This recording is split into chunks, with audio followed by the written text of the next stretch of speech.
नमस्कार, मैं किरण DA प्रथम छमाही का छात्र। मेरा प्रस्तुतिकरण का विषय है प्रथम एवं द्वितीय भाषा को सीखने में भाषा की भूमिका। परिचय। भाषा मुख्य रूप से समाज के सदस्यों के बीच संचार का साधन है। संस्कृति को अभिव्यक्ति में भाषा एक मौलिक पहलू है। भाषा वह माध्यम है जो समूह पहचान से संबंधित परंपराओं और मूल्यों को व्यक्त करता है। भाषा एक समुदाय की आवश्यक विशेषताओं में से एक है और उसी भाषा का निरंतर उपयोग लोगों के समुदाय की ऐतिहासिक निरंतरता का सबसे निश्चित प्रमाण है। भाषा सामाजिक प्रकृति और दृढ़ता से संबंधित है।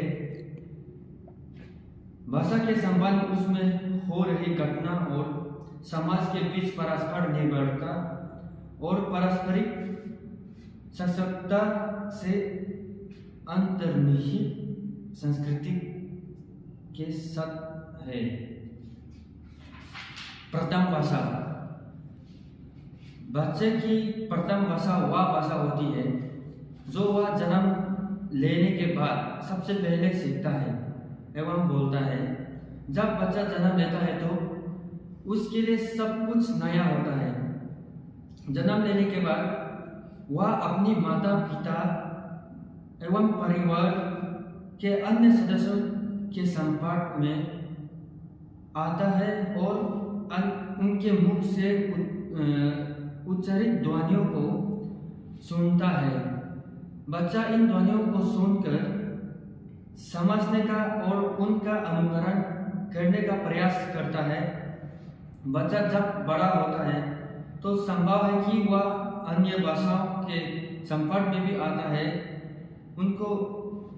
वह संपर्क में आता है और उनको सीखता है। वह विद्यालय जाता है, वहाँ भी वह अन्य भाषाओं को सीखता है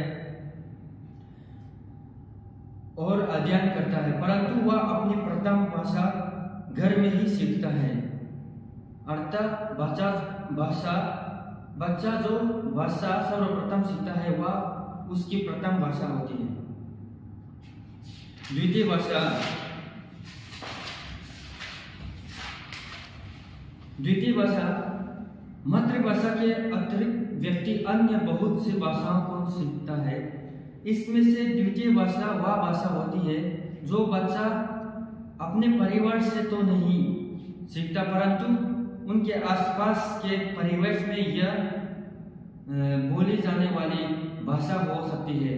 हमें विद्यालयों में सिखाई जाने वाली भाषा हो सकती है। हमारे किसी मित्र या रिश्तेदार से द्वारा बोले जाने वाली भाषा हो सकती है, या हमारे क्षेत्र में कामकाज की भाषा हो सकती है। कई बार द्वितीय भाषा को विदेशी भाषा मान लिया जाता है। विदेशी भाषा प्रयोक्ता के भाषाई समुदाय से भिन्न कोई भी भाषा हो सकती है।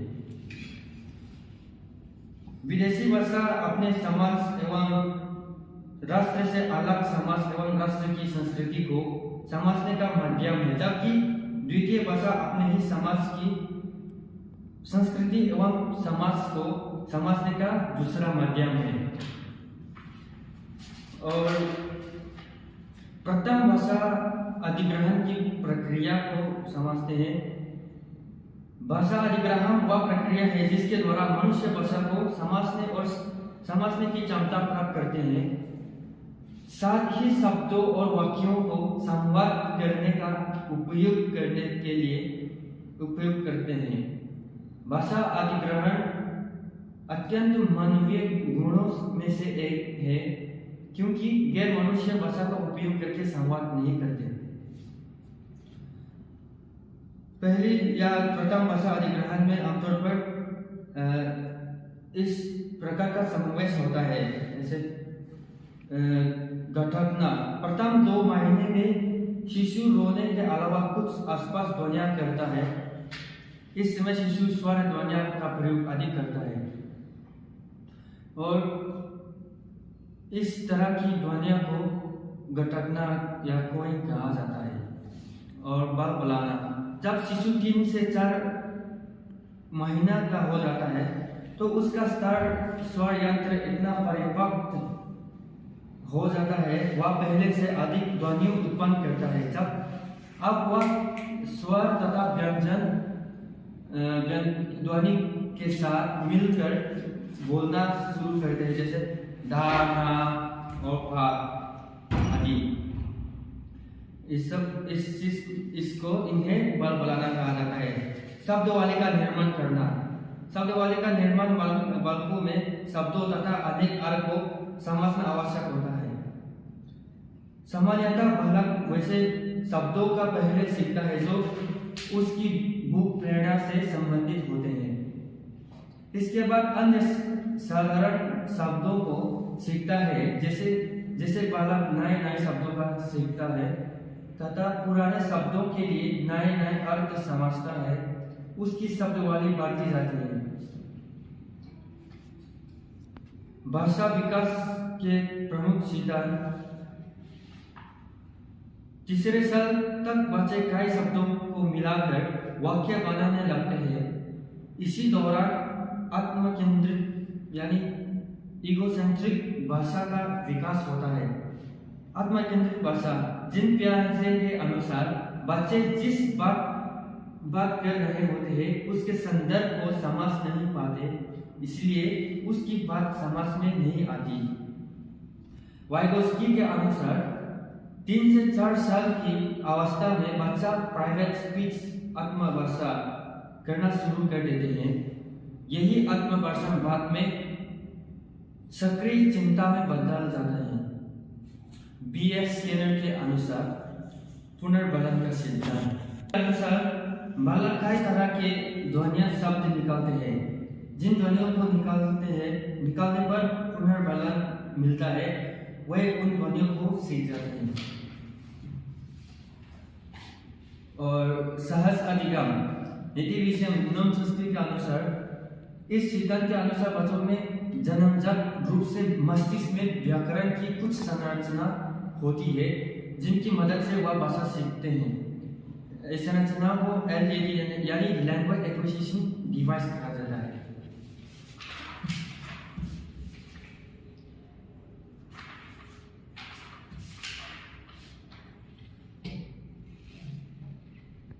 द्वितीय भाषा का शिक्षार्थियों द्वारा उपयोग किए जाने वाले रणनीतियां। द्वितीय भाषा सीखने के दौरान शिक्षार्थियों के भाषाई संसाधनों की कमी के कारण संचार समस्याओं का सामना करना पड़ता है। संचार रणनीतियां ऐसे रणनीतियां हैं जो शिक्षार्थियों को अपने इच्छित अर्थ व्यक्त करने के लिए इन समस्याओं को दूर करने के लिए उपयोग करते हैं।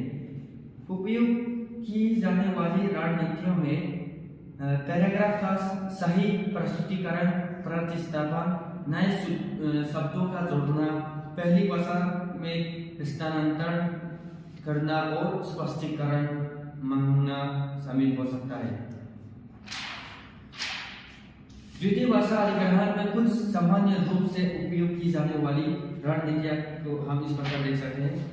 शुद्ध बहुल्य, यह सीखने वालों को उनके इच्छित अर्थ व्यक्त करने के लिए अलग अलग शब्दों का, वाक्यों का उपयोग करता है।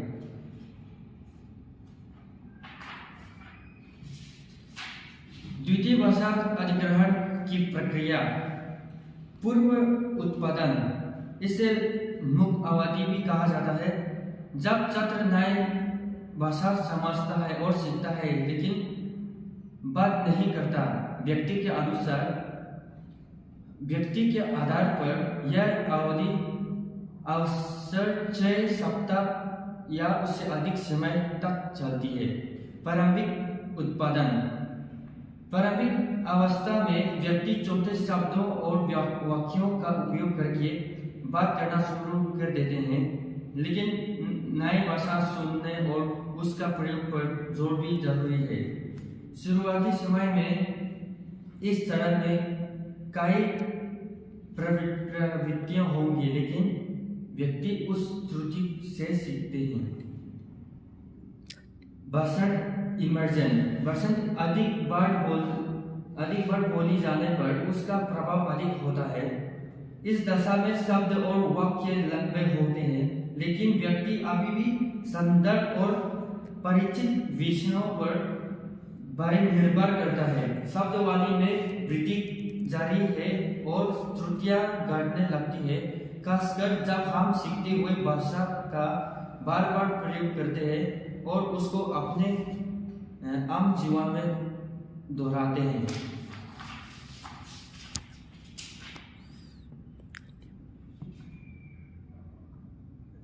शुरुआत फ्लुएंसी। कम से कम श्रुतियों के साथ हम सामाजिक परिस्थितियों में जिस प्रकार इस्तेमाल करते हैं वह इस अवस्था में काफी स्पष्ट हो जाता है। नए संदर्भ और एकेडमिक भाषा हमेशा चुनौतीपूर्ण रहती है और व्यक्ति शब्दावली और उचित वाक्यों में अंतराल के कारण स्वयं को व्यक्त करने के लिए संघर्ष करते हैं। आखिरी पॉइंट इसमें इंटरमीडिएट फ्लुएंसी। दूसरी भाषा में संचार करना, विशेष रूप से सामाजिक भाषा स्थितियों में धारा प्रवाह के साथ संचार करना महत्वपूर्ण होता है। इस समय का व्यक्ति नए परिस्थितियों में या शैक्षिक क्षेत्रों में लगभग स्पष्ट रूप से बात करने में सक्षम हो जाता है, लेकिन शब्दावली ज्ञान और कुछ अज्ञात अभिव्यक्तियों में अंतराल होगा। इस अवस्था में त्रुटियां अपने आप कम होने लगती है और व्यक्ति दूसरी भाषा में निपुण होने लगता है और उसकी सोच और कौशल का प्रदर्शन करने में सक्षम हो जाता है, जैसे अपने राय को प्रस्तुत करना या समस्या का विश्लेषण करना आदि। धन्यवाद।